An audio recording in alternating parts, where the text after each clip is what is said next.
आज शनिचर का इतवार का दिन है और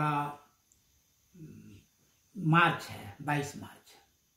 तो कोरोना वायरस का एक कहर है, पूरी दुनिया के अंदर एक कहर है। इस सिलसिले में मुझे 4 बात कहनी है। पहली बात तो यह है कि इस किस्म का कहर अल्लाह ताला कभी कभी आजमाने के लिए, लोगों को मुतवज्जह करने के लिए, लोगों को दीन पर लाने के लिए ऐसा करते हैं। ये अल्लाह का एक निज़ाम है। पिछले ज़माने में भी ताउन की वबा आई थी और उसमें कई हजार आदमी अरब में मर गए थे, कई हजार आदमी। एक एक दिन के अंदर 10-10 हजार सुना आदमी मर जाते थे, दवाई भी नहीं थी उसके पास। तो ये भी कोरोना वायरस का अज़ाब आ जाया है और किसी को पता भी नहीं था और अचानक ऐसा आया कि पूरी दुनिया में फैल गई है। ऐसे मौके पर हमें क्या करना चाहिए, एक सवाल है। नबी करीम सल्लल्लाहु अलैहि वसल्लम का तरीका यह था कि ऐसे मौके पर हुज़ूर पाक सल्लल्लाहु अलैहि वसल्लम दुआएं किया करते थे। बहुत रो रो करके गिड़गिड़ा के दुआएं करते थे, अल्लाह को मनाते थे और नमाज ज्यादा पढ़ते थे। जंग बदर के मौके पर आपको बहुत मुश्किल पेश आई और बहुत हालात खराब थे, तो आप सल्लल्लाहु अलैहि वसल्लम ने मस्जिद अरीश बनवाई। जंग बदर जहां हुई है, जहां जंग हुई है, उसके करीब में मस्जिद अरीश बनवाई और वहां आप रोए, नमाज पढ़ी, तौबा किया, इस्तिग़फ़ार किया और रोए।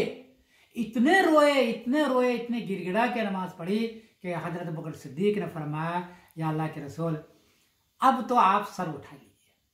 इतना रहम आया, आप सर उठा लीजिए, अल्लाह इसको कबूल कर लेंगे, अल्लाह आपको ज़ाया नहीं करेंगे।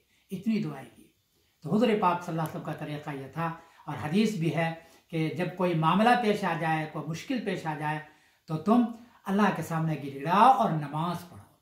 तो एक बात तो यह है कि हमें अपने घरों में नमाज पढ़नी है और पाबंदी के साथ नमाज पढ़नी है और गिड़गिड़ा के दुआएं करनी है। एक बात तो ये कहना है, ये अल्लाह की जानिब से एक किस्म की आजमाइश है।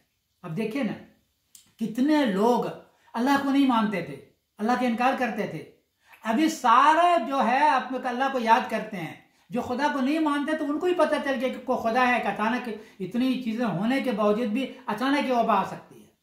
वरना इस दौर में टेक्नोलॉजी कितनी है, दवाइयां कितनी है, डॉक्टर कितने हैं, इलाज कितने हैं, कितनी चीजें मौजूद है, लेकिन इसका कोई इलाज नहीं है। अल्लाह ने ऐसी बीमारी पैदा कर दी कि उसका इलाज भी कुछ भी नहीं है। तो ये अल्लाह के जानिब से एक आजमाइश है। ऐसे मौके पर एक तो इस्तिग़फ़ार करना चाहिए, अपने गुनाहों का तौबा करना चाहिए, अपने गुनाहों की माफ़ी मांगना चाहिए और गिड़गिड़ा के तौबा करना चाहिए। तो ये होना चाहिए। मस्जिद अगर बंद है तो मस्जिद बिल्कुल बंद ना करें, ये अल्लाह का घर है, अल्लाह की इबादत का घर है। 3-4 आदमी मिलकर के जमात के साथ नमाज पढ़ लें, अजान भी दे, ज्यादा लोग जमा ना हो, लेकिन 3-4 आदमी जिसकी इजाजत देती है गवर्नमेंट या डॉक्टर जिसकी इजाजत देती है, वो जमा होकर के जवानिया वो पढ़ करके नमाज पढ़े। नमाज बिल्कुल खत्म ना करें, अलबत्ता अपने घरों में नमाज पढ़ें, इस्तिग़फ़ार करें। एक काम तो ये करना है। दूसरी बात ये करनी है कि हुकूमत की मुखालफत नहीं करनी।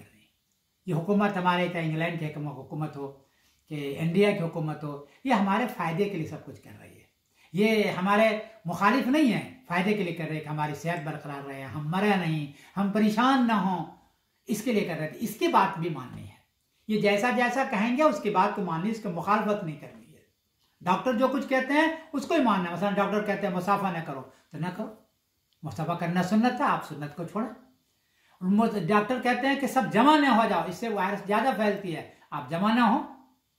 डॉक्टर ये कहते हैं कि हाथ धोएं, तो ये तो नबी करीम सल्लल्लाहु अलैहि वसल्लम ने दिन में 5 मरतबा हाथ धोने के लिए कहा, वुजू करने के लिए कहा। ये तो पहले हुज़ूर पाक ने फरमाया।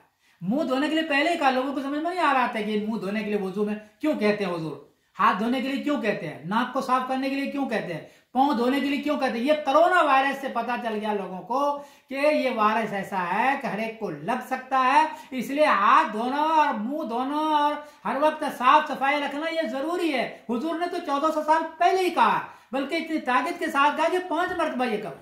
अब लोगों को समझ में आ रहा है। तो हुजूर पाक सल्लल्लाहु अलैहि वसल्लम ने पहले बात कही, तो हुकूमत की मुखालफत नहीं करनी है। तीसरी बात ये करनी है कि अपने जो है तीसरी बात ये करनी है कि जितनी दवाइयां वो कहते हैं इस्तेमाल करने के लिए वो भी करें, आप मुखालफत न करें। और चौथी बात ये कहनी है कि अल्लाह पर तवक्कुल रखो, अल्लाह पर भरोसा रखो, अल्लाह से मांगो। ये ज़ात इसी ने दवाई पैदा की है, इसी ने बीमारी पैदा की है, और ऐसी बीमारी पैदा कर दी कि लोग हैरान हैं। तो अल्लाह पर तवक्कुल रखो, अल्लाह पर भरोसा रखो कि अल्लाह ये खुदावंद कुद्दूस है जिन्होंने बीमारी भी पैदा की, इंसान को भी पैदा किया, मौत भी पैदा की और ज़िंदगी भी पैदा की। तो अल्लाह पर तवक्कुल भी रखो, अल्लाह पर भरोसा रखो। और चौथी बात आपको ये करनी है कि मायूस नहीं होना है। हमारे मुल्कों में, हम झारखंड के लोग हैं, गांव में हैज़ा आता था, तो हैज़ा को देखा कि 10 रोज़, 20 रोज़, 15 रोज़ वो रहता है, उसके बाद फिर वो ख़त्म हो जाता है। ये कोरोना वायरस भी महीने 2 महीने रहेगा, उसके बाद फिर ख़त्म हो जाएगा। ये भरोसा रखो, इंशाल्लाह ऐसा होगा। अल्लाह की ज़ात अजीब है, वो हर आदमी को मारना नहीं चाहता, हम उसके बंदे हैं, वो मारना नहीं चाहते, तो हमेशा ये चीज़ें नहीं रखेगा वो। ये तजुर्बा भी है और ये तरीक़ा भी है। भाई अमवास का वो जो ताउन आया था नबी करीम के ज़माने में, आज कहाँ है? नहीं है, ख़त्म कर दिया अल्लाह ने। ऐसे वायरस जो है ये 1.5 महीने 2 महीने तक रहेगा, इसके बाद ख़त्म रहेगा। इस पर तवक्कुल रखो, लेकिन शर्त यह है कि ऐसे मौके पर खुदा को याद करो। लोगों ने वाक़ईतन शरीयत की बड़ी मुखालफत की थी, हराम जानवर खा रहे हैं, बगैर ज़बह किए भी खा रहे हैं और कहते हैं कुछ भी नहीं होता। आजकल सबको समझ में आ रहा है कि वो सुअर, वो पीग, वो जो है शेर, बिच्छू, बंदर, ये जो चाइना वाले खाते थे, अब समझ में आ रहा है कि उसको नहीं खाना चाहिए, उसमें वाकई जहर है। शरीयत ने जो कुछ कहा है कि जहर है तो वाकई जहर है। हमको पहले समझ में नहीं आता था, अब समझ में आ रहा है कि वाकई जहर है, इसको मत खाओ। हुजूर ने फरमाया था कि तुम लिवातत मत करो, ज़िना मत करो, ये हराम चीज़ है, इससे वायरस फैलती है। लोगों को समझ में नहीं आ रहा था, अब समझ में आ रहा है कि वाकई ये इससे फैलती है। इसलिए लोगों ने सबसे पहले, हुकूमत ने शराब खाना बंद कर दिया, कहवा खाना बंद कर दिया, रंडी खाना बंद कर दिया, क्लब बंद कर दिया। नहीं, जितने जहां से ये हराम चीजें और नाजायज चीजें हो रही थी, ये हुकूमत ने पहले उसको बंद किया, इसलिए कि हुकूमत को पता चल गया कि यहीं से ये वायरस फैलती है। मस्जिदों को तो उसने बाद में बंद किया, वो भी चूंकि उनको बंद करना था शराब खाना, तो उसको बंद किया। फिर शराब खाने को तो वो लोग चिल्लाए, तो फिर चर्च को बंद किया, फिर चर्च वाला चिल्लाया तो मस्जिद को बंद कर दिया। मस्जिद को तो आखिरी दर्जे में हुकूमत ने बंद किया, इसलिए उसको पता है कि यहाँ शराब नहीं है, यहाँ ज़िना नहीं है, यहाँ वायरस के फैलने की कोई चीज नहीं है, यहाँ लोग हाथ धोते हैं, यहाँ लोग वुजू करते हैं, यहाँ लोग गुस्ल करके आते हैं, उसको पहले से पता है।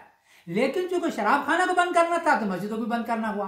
अच्छा है, मैं बुरा नहीं कहता कि उसने हुकूमत में गलत किया, लेकिन वाकया यह है कि ये सारे वायरस के फैलने की चीज, हराम खाना, सुअर को या जो है चमगादड़ को और कुत्ते को और बिल्ली को और शेर को और बंदर को, सारे को खा रहे हो, ये किसी कर रहे हो? हुजूर ने तो ऐसे थोड़े मना फरमाया।